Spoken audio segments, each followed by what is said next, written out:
Hi, I'm Congressman Mike Coffman, and I want to thank you so much for joining me today. And I want to answer some of the questions that have been sent to me on Twitter and from Facebook.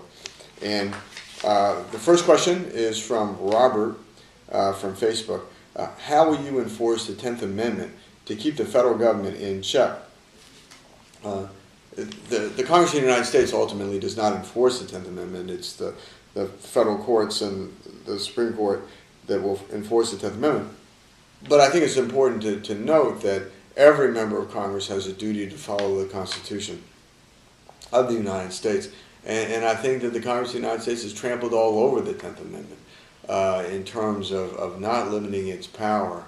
And I think that, and certainly it's upsetting. And so, my goal is certainly to argue against that legislation which tramples on the 10th Amendment. But I think one of the things that will help the situation is that I'm the co-chairman of the first balanced budget amendment caucus in the history of the Congress. And I believe if the Congress of the United States had to stop spending money that it doesn't have, then I don't think there's a question that the Congress would pull back in terms and follow its constitutional responsibilities and not trample on the Constitution by getting into things that it's not empowered to do, again, on the Constitution. Rick from Facebook, well, what would you consider the top three priorities for tax cuts? I think that probably the top three priorities, I just think small business, because it's the key generator for job growth, particularly coming out of a recession. It is the engine that drives job growth, and I think that we need to incent small businesses to create jobs. I think healthcare. I think that we ought to have. I think people ought to be able to deduct when they buy a healthcare policy on their own. They ought to be able to deduct it just like a business does, and I think that would help make health insurance more affordable and get more people covered without necessarily the big hand of government. I think tax cuts for families, I think allowing families to keep more of their hard-earned dollars in their pockets and spend it on this economy is going to drive the economy. And I think it's again, just let the people that are paying the taxes, keep the money, the working families across Colorado and this country, and they'll get this economy moving forward. This notion of these transfer payments, these one-time redistributions of wealth, I don't think are moving this economy forward. But I think that helping the American family certainly will.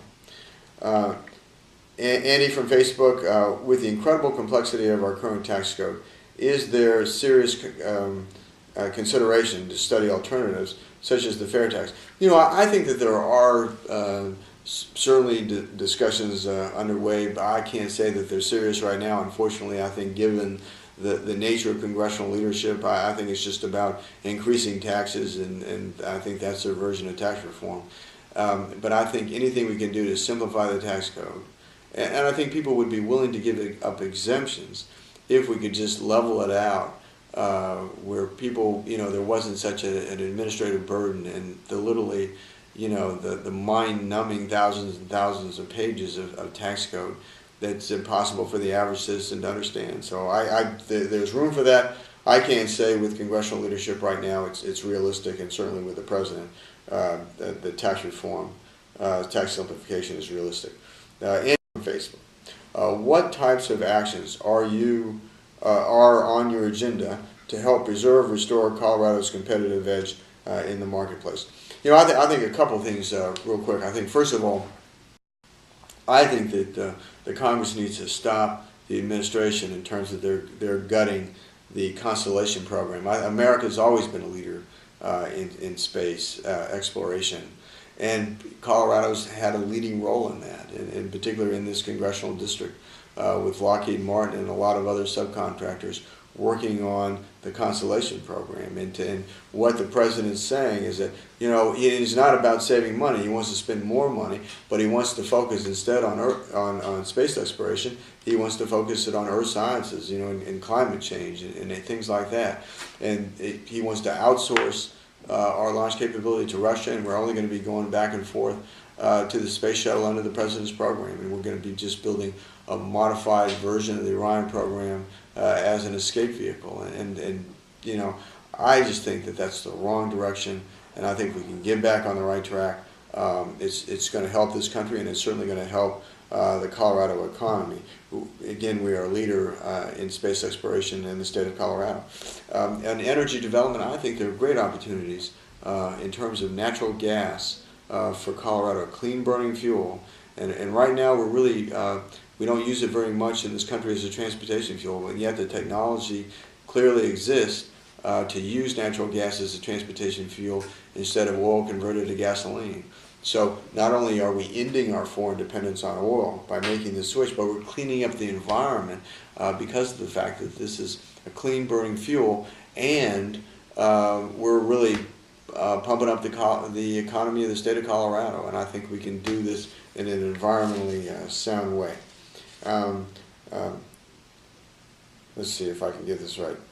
Kalara, I'm sorry, from Twitter.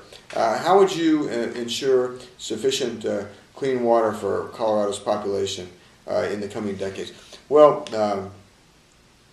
Kalara, much of that is already is really a state and local issue. Certainly there's some federal regulation in the Clean Water Act, but a lot of this is something that in the state that we need to hammer out among ourselves.